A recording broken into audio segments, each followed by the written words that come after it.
नमस्कार।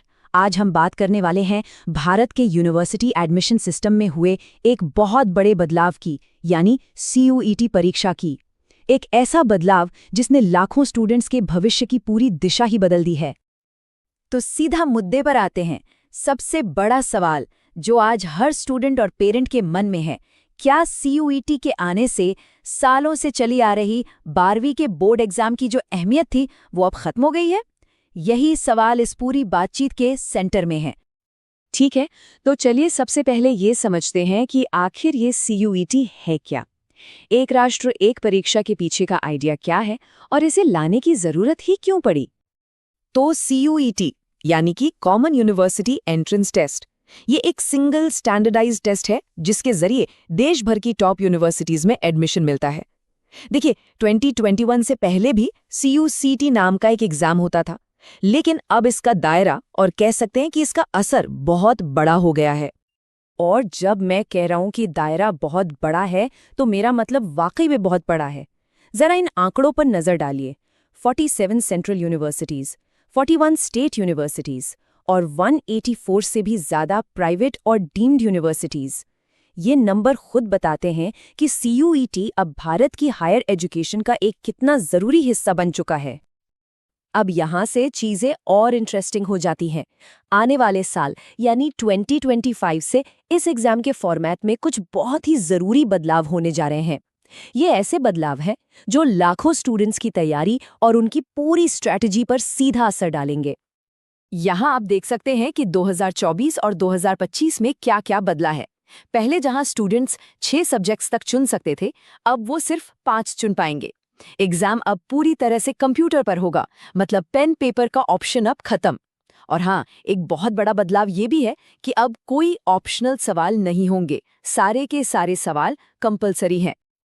और बात यहीं खत्म नहीं होती, कुछ और भी जरूरी बदलाव हैं। स्टूडेंट्स को अब वो सब्जेक्ट्स चुनने की आज़ादी है जो उन्होंने क्लास 12 में नहीं पढ़े थे। ये एक बहुत बड़ी बात है। हर पेपर का टाइम अब फिक्स कर दिया गया है, 60 मिनट। और मार्किंग स्कीम भी एकदम क्लियर है। सही जवाब पर मिलेंगे 5 नंबर और गलत जवाब पर 1 नंबर कटेगा। लेकिन जैसा हर बड़े बदलाव के साथ होता है, इसके भी 2 पहलू हैं। एक तरफ है वो वादे जो किए गए और दूसरी तरफ है ज़मीनी हकीकत। और इन दोनों के बीच का जो फर्क है ना, वही इसकी असली कहानी बताता है।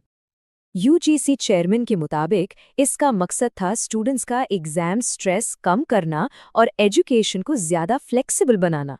सुनने में तो ये एक बहुत ही शानदार विजन लगता है ना। तो पेपर पर CUET के लक्ष्य क्या थे? पहला, वो जो 100% कट ऑफ की मारामारी थी, उसे खत्म करना। दूसरा, अलग अलग स्कूल बोर्ड से आने वाले स्टूडेंट्स को एक लेवल प्लेइंग फील्ड देना। और तीसरा, ढेर सारे एंट्रेंस एग्जाम देने के बोझ और स्ट्रेस को कम करना। लेकिन अब जरा सिक्के का दूसरा पहलू देखिए, जो हकीकत में हो रहा है। मकसद था कोचिंग पे डिपेंडेंसी कम करना, पर हुआ क्या? कोचिंग इंडस्ट्री में तो जैसे बूम आ गया। लक्ष्य था कि स्कूल ही लर्निंग का सेंटर बने, लेकिन डमी स्कूलों का चलन बढ़ गया, जहां स्टूडेंट्स सिर्फ नाम के लिए एनरोल्ड रहते हैं और पूरा फोकस कोचिंग पे करते हैं।